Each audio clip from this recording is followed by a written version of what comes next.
right, I am here with Maurice Greene, the Crochet Boss, the PFL heavyweight. Big fight coming up. Want to start on the last one, though. I mean, you make your PFL, not debut, but your season opener.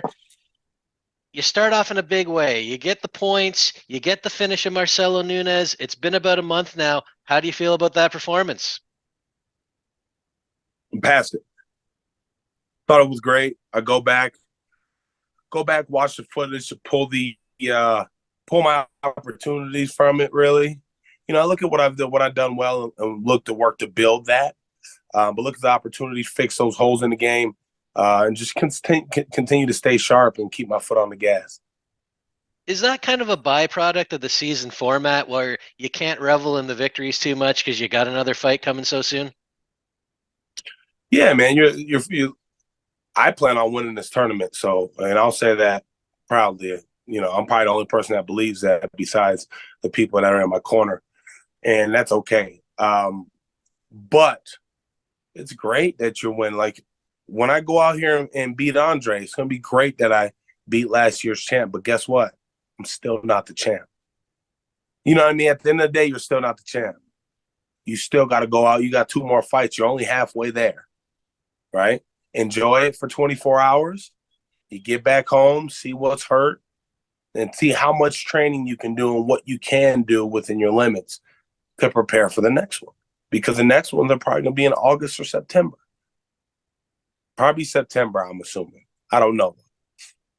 Well, last year it was August. It's definitely going to be a quick turnaround either way. You mentioned the injuries there and kind of going home and seeing how your body feels to kind of determine, how much you can train. Coming out of that first fight, did you have anything that held you back or was everything good? No, you got bumps and bruises, when you hit somebody with so many goddamn knees, you don't realize how much your knee hurts after. But I'm healed. I've been healed. I've been back to it. I never stopped, really. I was fortunate enough to get in and get out in a decent time and not get injured. And so you get back in the gym and you make sure you maybe got another extra week of hard training over your opponent, whoever that may be. So you do general training, general maintenance. And then when you get a name, you start to dial that shit in. And we're dialing that shit in now. Well, you got the name, like you mentioned, it's last year's champion, Ante Delija. I mean, getting that name, getting the main event slot. I mean, I imagine that was a nice little perk. But what was your reaction? And did you take this as different than any other fight? No. At the end of the day, if you take the name away from the face, it's still another person. You still gotta go. I still gotta go through him to the title. Right now, he's on my road to be a world champion this year. So I'll take the necessary steps, do the proper training, and prepare for the task of Andre. And what are you expecting to see from him, sorry, in this fight? I mean, how do you see this one playing out? Why would you change? It's hard to change when you're winning fights, right? So what I expect from him, what we've seen from him for so many years, a lot of years, right? There's been some changes in this game, definitely over the years, but everybody pretty much stays true to what they do, unless you're one of those guys that can kind of keep adding and keep adding and keep adding. A lot of these guys don't. I'm one of those guys that keeps adding and keeps adding and keeps adding. So when you think you got to jump on me, you're sadly mistaken when we get in that cage. I think we're just going to get to pressure, pressure, pressure. Maybe look to shoot for the takedown. Maybe look to, get me in a brawling, scrapping match. I'll control the pace, and I'll control the pace. It'll be my time, and yeah, like I said in other interviews, I'm gonna bury this motherfucker. Ain't no love, baby. Ain't no love. You got a family. I got a family. Ain't no love in MMA. And if I don't do it to him, he gonna do it to me. So I'm gonna do it to him.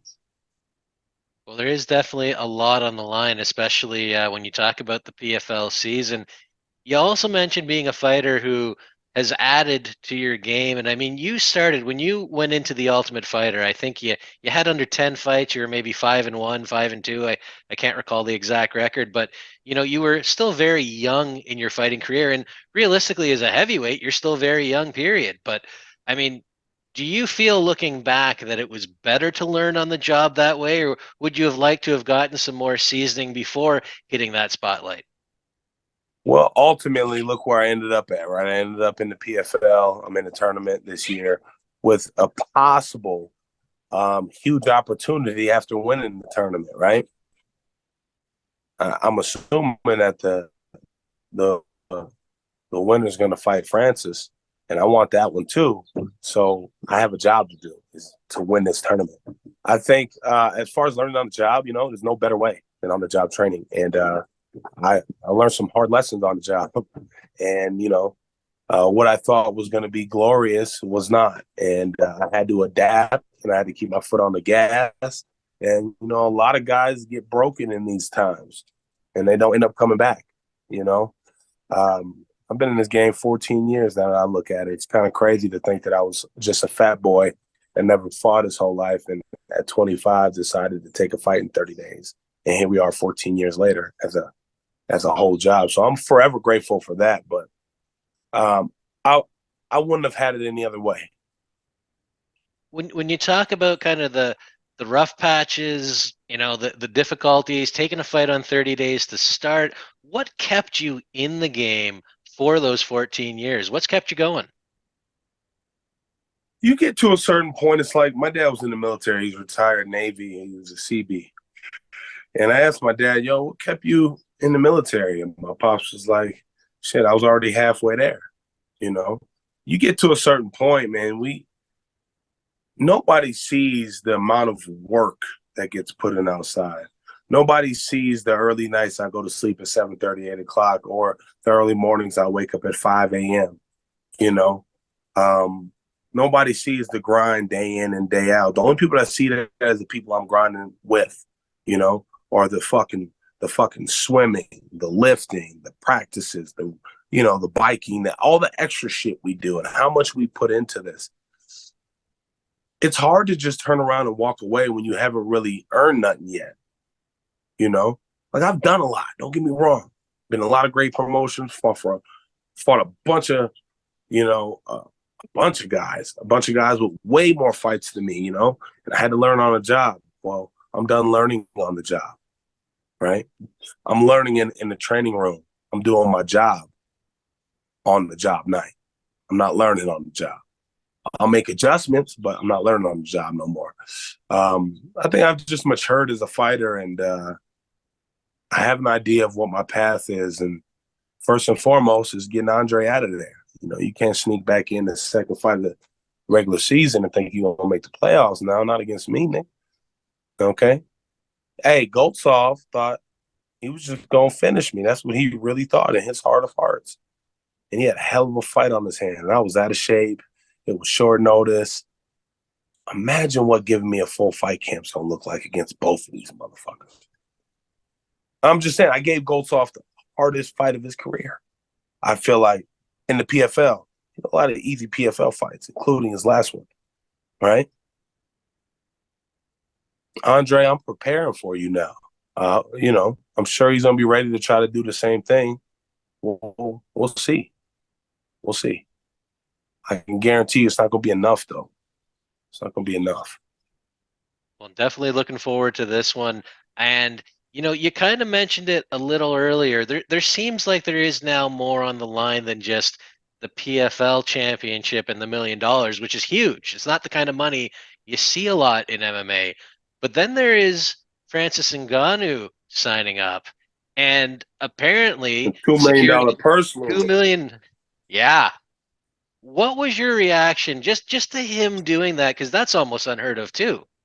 Um, it's cool. I appreciate that. I appreciate that. Um, yeah, I appreciate that. He's right. We should be getting compensated, right? We're the reason why these promotions are promotions. The fighters you house, right? Well, I've always In said, addition, I was gonna say, I've always but said, if you take away the fighters, a promotion is just a company with a lot of fence. exactly. Um, so to think that there's a potential to not only win $1 million in the tournament, but turn around, I'm assuming I'd fight in April, May next year, you know, uh, to make an additional $2 million. It's a with a career like to be in the MMA field, right, and be one of those guys to accomplish something that you can ride home about. You know, that's really all it's about for me, right? I got 2 kids. I'm thinking I have to go to college. There's a lot of shit. And that's why I'm doing this, right? That's my why. That's what gets me up in the morning. You know, between that and having something to call mine, like that world champ, you can't take that away from me. You know, so right now, man, I'm just really locked in to focus on the task at hand. I try not to think about, it's cool, but the reality is it's all irrelevant if you don't make the playoffs, right? You're not going to do that because whoever does fight him, right? Everybody thinks that guy was going to run through everybody. He's going to meet his fucking match. And as soon as he meets his match, maybe ain't nobody going to make 2 million. We don't know. We have no clue. But I want to be the guy to test that theory, and we'll cross that bridge when we come to it. Right now, Andre, like I said many times, has my undivided attention. Well, I love the focus ahead of the fight. You mentioned, the next step, Delia, and making the playoffs. Making the playoffs means points in the PFL, and you got a hefty collection of points with that finish in the first fight. Does that change your game plan at all, knowing that you've kind of got a little bit of an insurance policy having gotten those points? Nope, there's no insurance policy. Nothing's guaranteed. Just remember that. There's MMA. There's nothing that's guaranteed. You know what I mean? Anything can happen in the span of fucking 1 minute in the cage live. So I'm going into the fight as if I have no points, and I'm just trying to get points. That's all I was trying to do last time. Just get points, right? I'm not trying to finish nobody. If the opportunity presents itself, you bet your sweet ass I'm going to get the fuck out of there if I can. But just remember, I'm out there to win by any means necessary, whatever it means. Pretty, ugly, dogfight.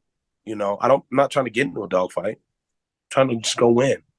So the goal remains the same. Do your research, have a strong game plan, and go in there and win. A win guarantees I'm in the playoffs, period. Well, And that's I want my guarantee. looking forward to it. Looking forward to the fight. Looking forward to seeing you in the playoffs. Love the intensity that you bring, but I want to ask you about kind of your other side, where your nickname stems from, the Crochet Boss. We know, you've been doing that for years. I believe earlier this year you were selling some stuff on, I think, Blue Moon Marketplace, some of the beanies and hats that you do. Yeah. That side of you, I mean, is that just another creative outlet for you? Yeah, absolutely. Think about it this way. And this is how I kind of put them both together, right? MMA is like a creative outlet, right? On a violent scale. But you're still creative, right? The way I put my strikes together, what I throw, what I can throw, that's all my creative ability. Crocheting is the same way. You start to learn about stitches and learn how to build stitches. And, it's not just one stitch that makes a pattern. You may have to build it a certain way and stay on that same pattern. And when you're crocheting, you have no time to think about anything else. When I'm in that cage, I have no time to think about anything else. I got to be present. When you're crocheting, you got to be present. It's very similar in my head. But I think it's dope that I can go out and spend $10 on yarn and make something that you can keep for like 30 years. I have hats in the house right now I've had for 10 years that I still wear. I wash them, dry them. The amount of yarn I have is pretty sickening. Probably more than your grandma's, But no, I've been crocheting for probably about 16, 17 years. Longer than I've been fighting. Started crocheting way before I started doing MMA.